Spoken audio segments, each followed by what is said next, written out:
Have you guys ever wondered what's the life like on a South African farm? Me too. So let's visit one of them. Wow, it's been a long way. 1744, wow. People love to overuse the word hidden gem. This is a hidden gem in South Africa. The magic starts as you enter through the gateposts, and the grace and beauty of a bygone era envelops you. If there was a way for me to take you guys back to the 1740s, you'd be surprised, but this picture wouldn't be very different.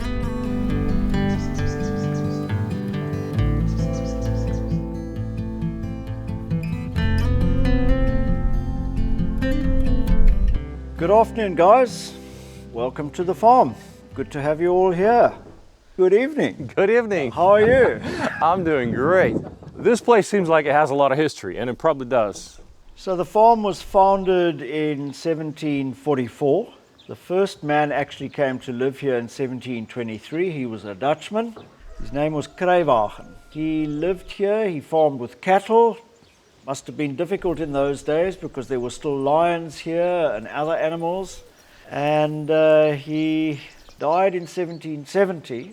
And on the 13th of August, 1770, my great-great-great-great-great-grandfather bought the farm from his deceased estate. This farm was a very famous farm in the 1800s and the 1900s till about 1940 as a horse farm.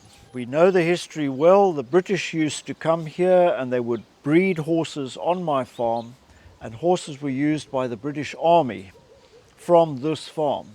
Not only in South Africa, but also overseas. Horses from here went to the Crimea in the 1850s. Wow. Yes. You're familiar with that war, I'm sure. Yeah, Russia-Turkish War? Exactly. Yeah. Now, how did the both Anglo-Boer wars affect your family? My family, my grandfather and my great-grandfather were living here, and they supported the English in the Boer War. They were supplying horses to the English, and they supported the English in the Boer War. I have two medals hanging in the house, Queen Victoria's medals given to my grandfather, my father's father, and my great-grandfather, my father's grandfather, by the British Army after the end of the Boer War in 1902. How big is the property at this time? 6,000 hectares. Wow. It was bigger in the 19th century, but it's now 6,000 hectares.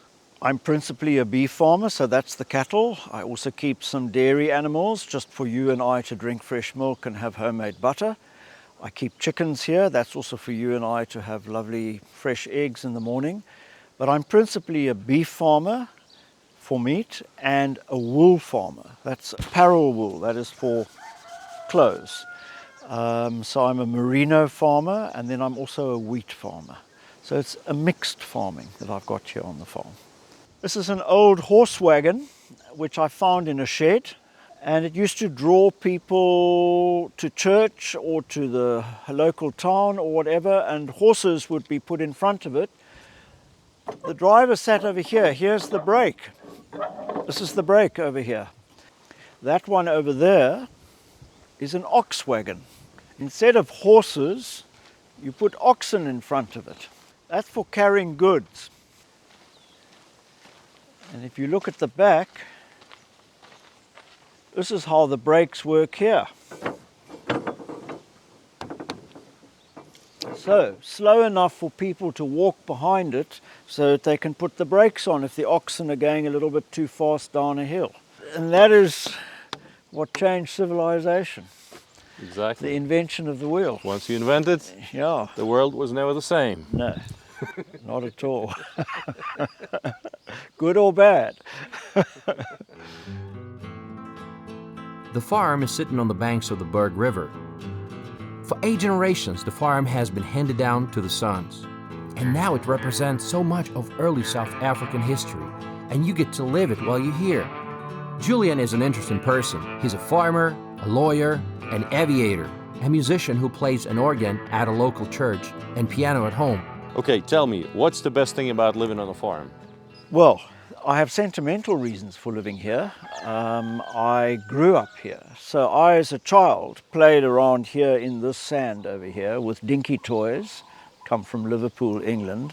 One of the big things about living on a farm is that you live and work in the same place. Of course, that has its disadvantages, but I think it's a big advantage to be able to walk out of my house in the morning and I'm immediately at work. I can, however, be asleep and I'm at work when somebody phones me and says there are cattle in the road or whatever. So you're never quite off duty. But being able to work and live in the same place is a privilege. I think the lifestyle is healthy, the air is fresh, we're close to the coast, so it's super fresh air. I can eat my own food, I can exercise, I can ride horses, I can do the things that I love doing. Fly an aeroplane onto my own runways. I have 2 runways here on the farm. I can entertain myself and entertain friends here. If you compare the farm when you were young and right now, do you have more animals or less animals? About the same as my father had. I probably have more cattle than he has at the moment, but less sheep.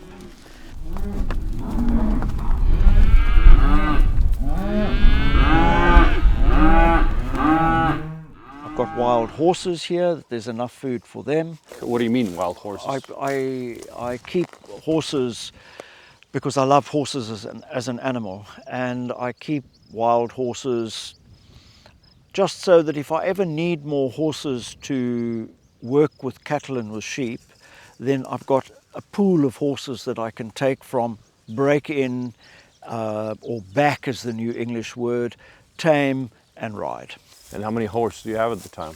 We've got 22 on the farm, yeah, Okay. of which 7 are tame at the moment. So you see the piles of wood, and this wood is called in Afrikaans rooikrans. And it's a wood used for what they call in English barbecue, doing meat on an open fire and charcoal. We call it in Afrikaans braai. Braai, It's yeah. called braai in English, well, the entire country calls it braai. And these trees, rooikrans, are actually exotics.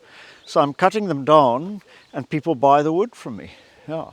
It employs 4 people that wouldn't have work otherwise. How many people do you have working for you? I've got 5 guys and 5 ladies.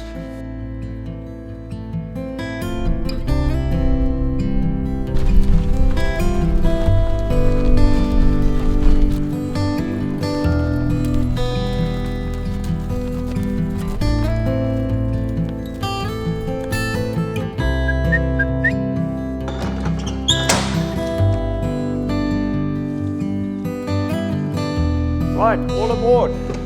Let's take a little bit of a drive. The light is lovely, as you said. And here's some sheep.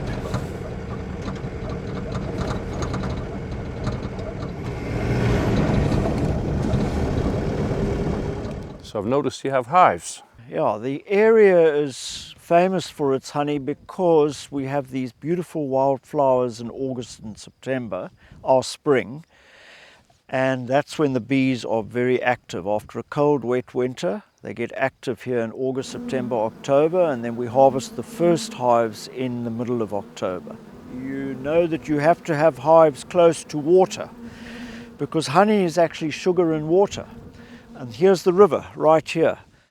So you just mentioned that beehives are standing on stilts because of Honey badgers. honey badgers. They raid the hives and destroy them, can destroy them. A couple of cattle, these are actually young heifers, they're females. Yeah. Yeah. Are they friends with the birds, right? So the birds are called cattle egrets or tick birds. Why? Because the animals have ticks on them and the birds like eating the ticks. So they come and eat the ticks off the animals. That is so cool.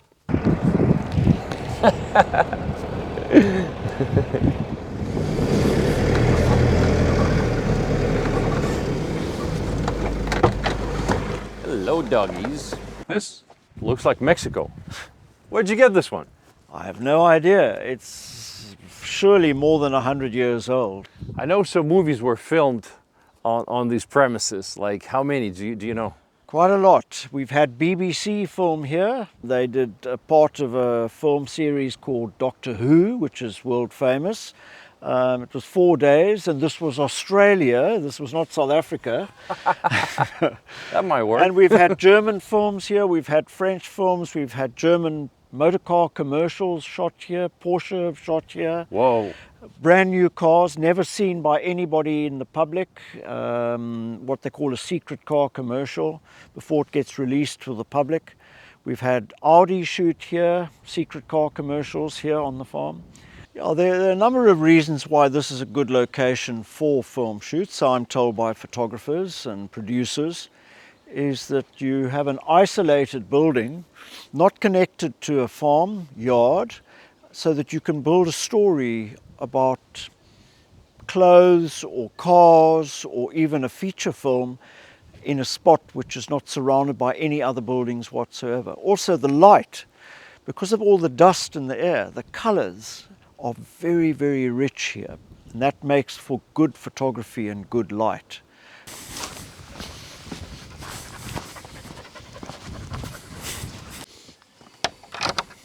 The bar house has been converted from an old bakery, and there's a massive fireplace and bar counter.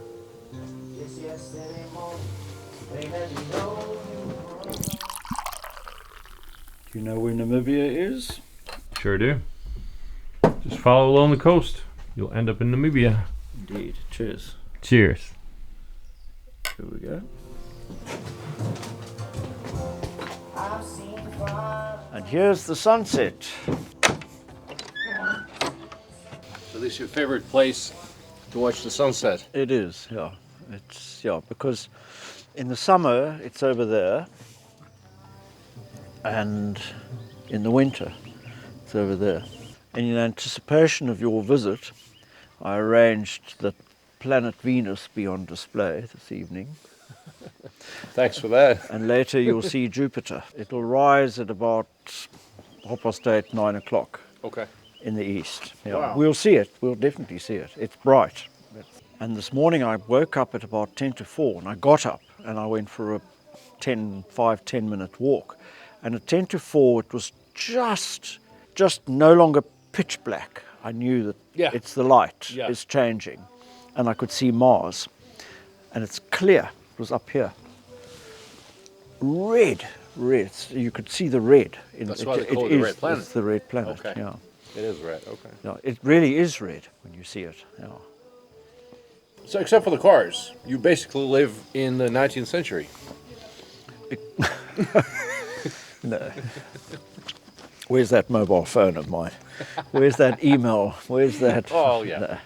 It's so hot here or what?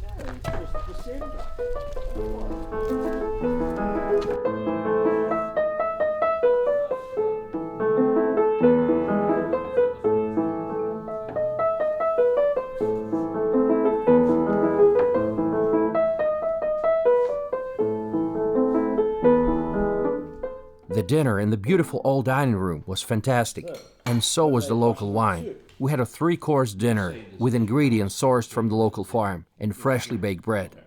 Julian kept us entertained with history and fables of his special farm under candlelight. Actually, I should do this the Russian way. Wonderful to have the Germans here. Wonderful to have the Russians here. Your good health. Nice to have you. Julian, what's for the main course? Curry, chicken and rice. Can I top you up? Absolutely. I love the olives. Do they come from your farm? And indeed they do. We pick them every April, about then, and my staff pickle them the old-fashioned way with brine and red wine vinegar and olive oil. Yeah, they come from the farm. Wow. Hope you enjoy them.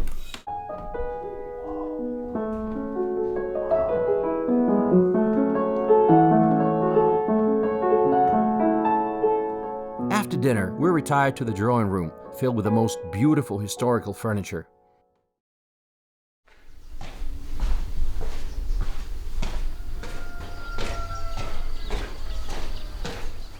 Good morning, guys. Let's start the day by watching day-to-day farming activities.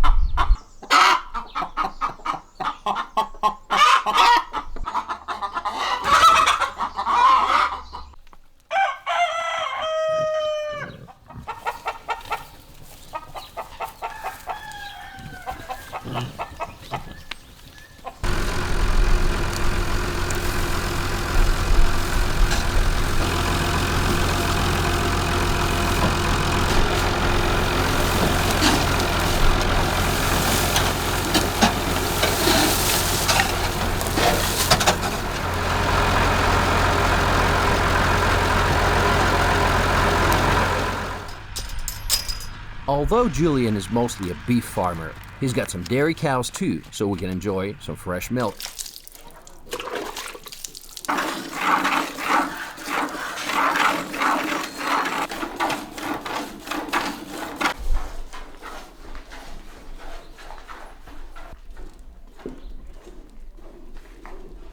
We visited Julian's family cemetery. I've heard there's been 8 generations of your family living on this estate. Is that correct? That's correct, yeah. The first generation bought the farm on the 13th of August, 1770, and he died in the late 1770s and in Cape Town, and is buried there in the church that he built there in the middle of Cape Town. His son only lived for 26 years, but did have a son, my great-great-great-grandfather, and he lived here permanently. This is his grave over here. As you can see, he's born on the 12th of July 1787, and he died in 1855. This is also the oldest grave in the graveyard and on the farm. Sadly, we don't know who this man is, or woman. With time, the inscription on the grave has been worn away, but it's old because it's all in Dutch, but we have no idea who this is, sadly. But it'll be a cool day. We're going to work with cattle and sheep today, and horses, because it's nice and cool to work with animals. Yeah, mornings are wonderful. Mornings are kind of your private time. I think so. Yeah, I love mornings. Yeah, to enjoy the fresh air and the smells of the morning and the sounds of the morning. Yeah, it's really great. Breakfast is 8 o'clock to 9 o'clock. So work, stop for breakfast, and then 9 o'clock start again. I believe it might be time for breakfast. We have a sausage which we call Russians. Have you heard of these sausages? All right, let me tell you, I saw them so many times at petrol stations, and I always wondered, what is that? A Russian is a sausage. You'll be getting Russians and egg this morning for breakfast. That's incredible. Well, we're going to eat some Russians. I know the butcher who makes them, Nicky Latergan from Moreesburg. He made the Russians, and I told him, I have some Russian friends coming to visit. He said, these Russians I made, give it to them. Oh my God. It's coffee that I got last week in Starbucks. And the reason why I like this coffee, it also tastes lovely, is it comes from Africa. Kenya. Okay. Yes. I can't wait to try it. And I live in Africa. What a coincidence. I sort of buy, when I go around the world, I buy mugs. When I was in Reykjavik 3 months ago, I bought a mug in Reykjavik. And when I was in Boston, I went to the Boston Tea Party Museum and I bought a mug there. And when I'm in Moscow, I buy a mug there. That was such a genius idea from Starbucks. It is. Because people love collecting items. Of course they do. I've got a mug from San Francisco. My first ever Starbucks mug, bought in San Francisco. I'll take 1 sugar. Wait a second, you said sugar, but not honey. Is that what you do? Yeah. Okay, but can I have sugar instead? No. Don't you eat honey? Well, you just said do you eat sugar with coffee. I said yes, and then you put some honey. Yeah. That's okay. We'll do it the local way. Sugar is refined and unhealthy. Okay. This is natural. Yeah. You want some farm milk? No. I would love that. Oh, country style cappuccino? You've got to break it up. Yeah. And in 1795, the British invaded the Cape. They were a bit worried about what the Dutch were going to do with the Napoleon and the new French after the Revolution and so on. They invaded the Cape, and Gordon lost the battle at Muizenberg and took his own life in Cape Town. But there's a bay named after him called Gordon's Bay. If you know Cape Town, you'll know there's Gordon's Bay. It's named after him. But he writes about visiting this farm, and he says, it was in December 1785, I was on a farm of Monsieur Melk, and I visited and we went hunting hippopotamus. We only saw spoor, but we saw none in the reeds. They were hunting them in the reeds. So we saw none. So they were here. I'm very privileged, I told you when you asked me outside about breakfast, and to be able to sit down and have a breakfast. Yeah. Nobody who lives in a city can do that now. It's just not possible. You've got to get the kids to school, you've got to get to work if you're the woman, you've got to get to work if you're the man.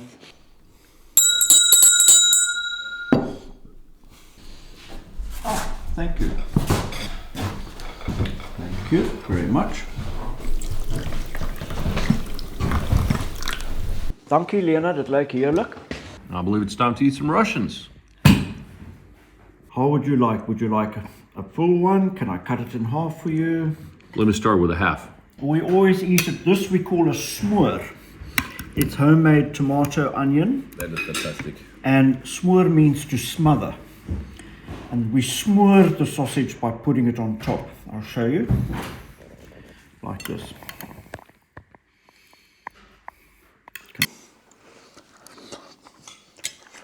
And it's food. A braai it's the wonderful thing about my beautiful country is that it's a culture which comes from the Afrikaners and the Voortrekkers, the 18th and 19th century, out there in the bush, lighting a fire, putting meat on coals, cooking the meat, cooking the sausage, cooking what we call societies, or what you know as kebabs. And this is now a national thing. It is among black people, among white people, equal. Everybody talks about a braai. Everybody knows. If you go into Langa and you say, do you like boerewors? He will know exactly what you mean. So it's this cross-culture that we have. Music is, I went to listen to my university choir. I was a member of the choir in the 70s and 80s. And I went to listen to this sing a month ago in Stellenbosch. Incredible. Incredible. Everything from Afrikaans to Sotho to Xhosa to Zulu to English, it's all there.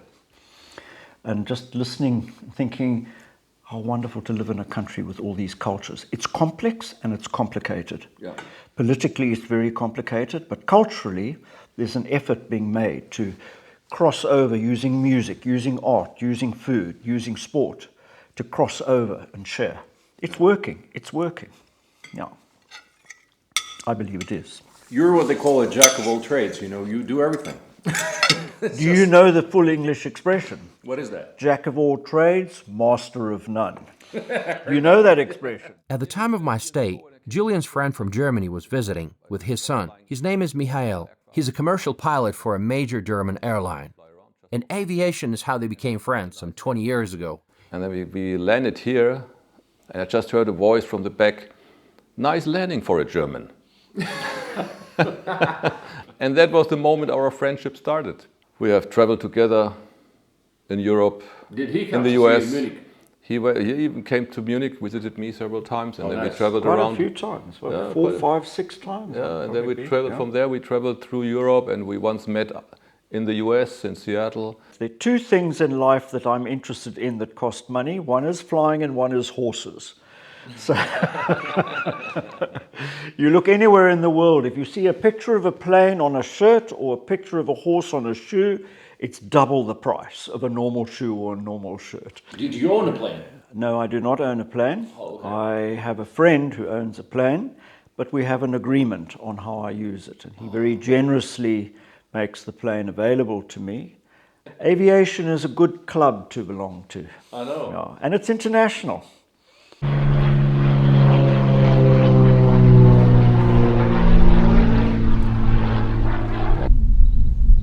Wow, perfect landing. It was a bumpy ride. It's hot and it's windy. I've just got back from Cape Town and landed here at Kersefontein Farm, my farm. This is a Cessna 210, one of the world's most famous single-engine, piston-engined aircraft.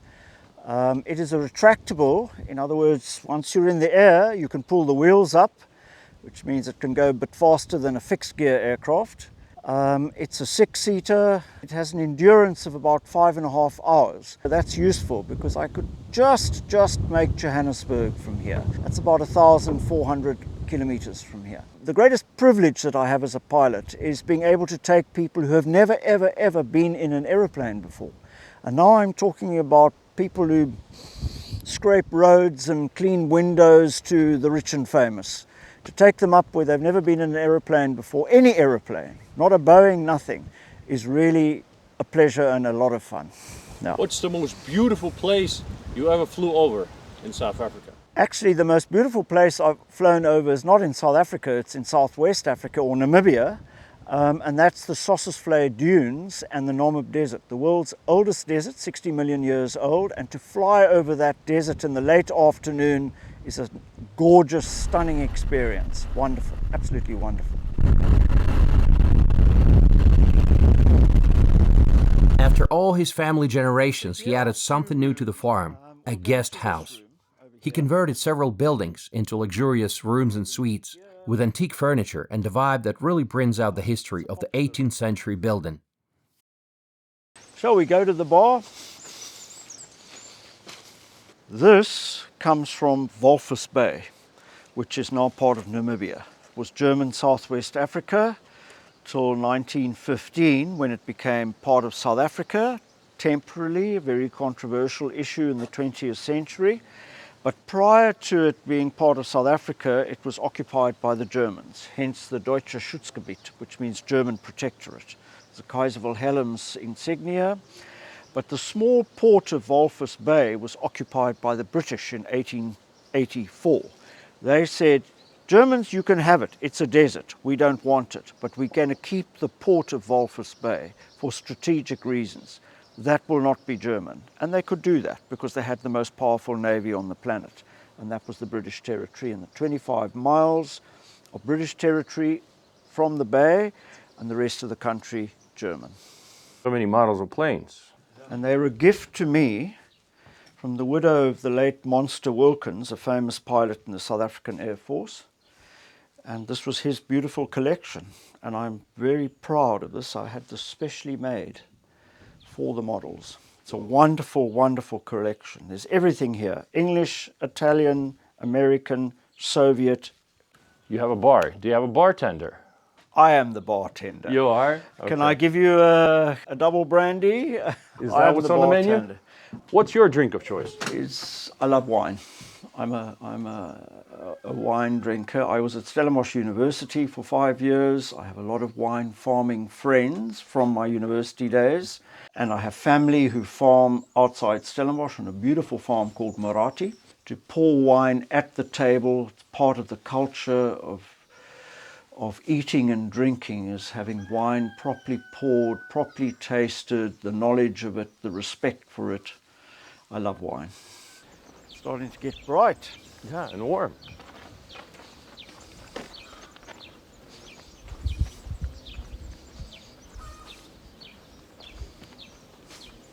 That's your father? Yes, yes, that's my father. Here as well. Yeah. And here are his medals. And here he is as well. And then Julian gave us a house tour.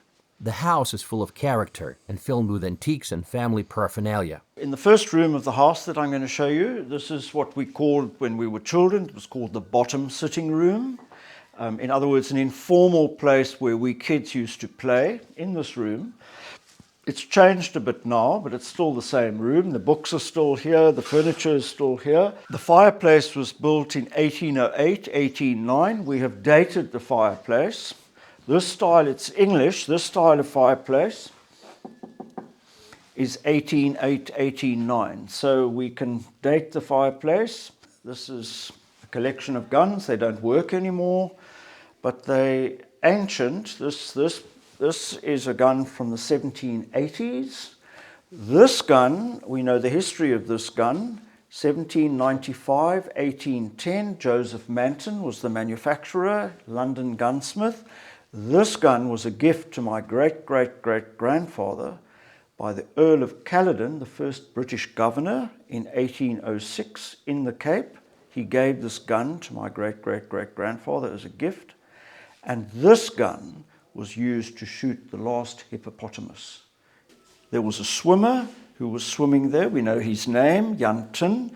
He was bitten to death by the hippopotamus. We're talking February 1869. It's well documented. There's a newspaper cutting hanging there. The original records the whole event, the name, the gun that was used. This is the skull of the last of the hippopotamus. And this is where the bullet went through. Oh, wow.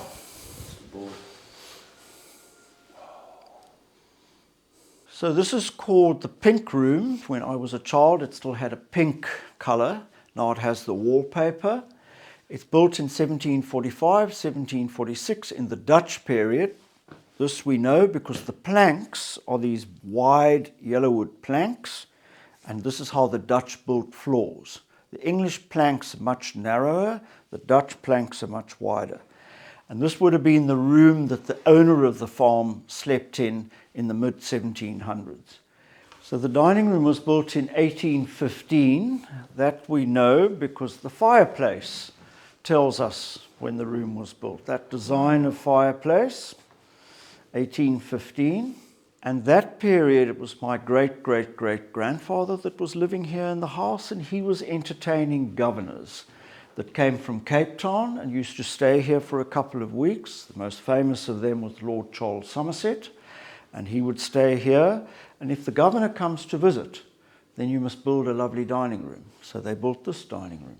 It's still used today as the dining room. We had breakfast here this morning. And if you look at the pictures, you can see it's horses. Yes. That's the history of my family, through horses. This farm was famous for supplying horses for sport, horse racing, which was a new British introduction in the Cape, and also for the British Army. So this horse, his name is Tally Ho. He was bought by my great-great-great-grandfather, shipped out from England. The way you bought a horse in those days is you looked through a catalogue, which he would have done here, saw the horse, saw its mother, its father, the stallion and the mare. You then order the horse. They would send you the painting from England, this all by ship. The painting would arrive. You would look at the painting and say, I like this horse. You would then send the money back. You'd keep the painting, and a year later, 6 months later, the horse would arrive by ship from England. So this is what we call in English a drawing room, from the word withdrawing. So after dinner, you withdraw to a room, so it's called the drawing room. Nothing to do with drawing. These days, more popularly, a lounge or a sitting room. This is a Dutch cupboard called an armoire. And it is built in 1735, 1740. I've had experts here date it for me. It's made of rosewood and it's Dutch. Just follow me. So that's built in Amsterdam, and this is built in Cape Town by a Dutch craftsman. 1780, we've dated it. All the wood is imported from the Dutch East Indies. It is now Malaysia. Same design with the gable. Same Delft pottery sitting on top. This is the most famous piece of furniture in this room. Why? Because it was a gift to my great-great-great-grandmother when she married my great-great-great-grandfather in 1812. If you look up in the vase, you see A.J.M. Anna Jakuba Melk, 1812. A famous year in Russian history. And this cupboard was made when she married my great-great-great-grandfather. It's rather special because this is an indigenous wood, yellow wood, stink wood with Cape silver. Wow. And it's unique. There's no one like it. So what you see here is a collection that has taken place over a period of time. I've been fortunate to add 1 or 2 paintings to the collection myself. It is basically all South African art. Kersefontein Farm is a great place to enjoy a slow pace of life. Take long walks on farm roads where you will come across sheep, cattle, and horses. After all, there are 6,000 hectares of land to explore. You can go horseback riding, hiking, swimming, or rowing in the local river. Or you can simply relax with a book from the farm's library. The nature around the farm is beautiful, and it's a paradise for bird watching. There are thousands of birds, including pelicans. So, what do I think? It's a hidden gem and a timeless treasure. Kersefontein holds a certain kind of magic, the beauty of a bygone era. If you visit Cape Town, it's well worth the 1 hour and 30-minute trip up the west coast. And remember, those who don't believe in magic will never find it. Thanks for watching this video, guys. Let me know what you think in the comments down below. Would you like to visit this farm?